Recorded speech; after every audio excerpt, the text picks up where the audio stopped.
ఎప్పటికప్పుడు తాజా వార్తలను అందిస్తున్న కేఆర్ క్రైమ్ న్యూస్ కు స్వాగతం.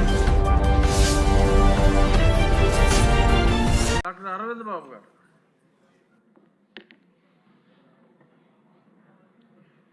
అధ్యక్ష ధన్యవాదాలు.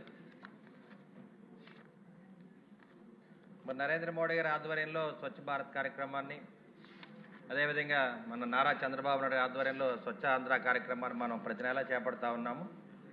ప్రతి నెల 3వ శనివారం స్వచ్ఛాంధ్ర కార్యక్రమాన్ని చేపట్టినప్పుడు అధికారులందరూ కూడా అటెండ్ అవుతూ ఉన్నారు. ఈ ప్లాస్టిక్ వద్దు జూట్ ముద్దనే కార్యక్రమాన్ని చేపట్టి ఎన్నో కార్యక్రమాలు చేయడం జరిగింది. మరి సరైన ప్రణాళిక లేక దీన్ని అమలు చేయలేకపోతున్నాము. ఏదైతే డంపింగ్ యార్డ్లో మరి చెత్తని ఏ విధంగా మనం ట్రీట్మెంట్ ప్లాన్ పెట్టి ఏ విధంగా దాన్ని అమలు చేశామో అదేవిధంగా ప్లాస్టిక్ నిషేధం కూడా సక్రమంగా అమలు చేయాలని చెప్పి మీ ద్వారా సభకు తెలియజేస్తూ ఉన్నాను. మీరు కూడా చాలా గ్రామాల పర్యటన చేశారు. అప్పుడు కూడా స్వచ్ఛ భారత్ కార్యక్రమాన్ని చేసినప్పుడు ఈ ప్లాస్టిక్ అనేది ప్రతి చోట కాలువల నిండా అదే ఉంటుంది అధ్యక్ష. అదేవిధంగా స్కూల్స్ దగ్గర కానీ కాలేజెస్ దగ్గర కానీ రోడ్ల మీద వాణిజ్య కేంద్రాల్లో కూడా ఈ ప్లాస్టిక్ అనేది ఎక్కడ పడితే అక్కడ ఉంటుంది. కాబట్టి దాని నిషేధం ఏ విధంగా చేయాలో సరైన ప్రణాళిక ద్వారా మీ ద్వారా మరి ప్రభుత్వం ద్వారా చర్యలు తీసుకోవాలని చెప్పి సభను కోరుతా ఉన్నాను.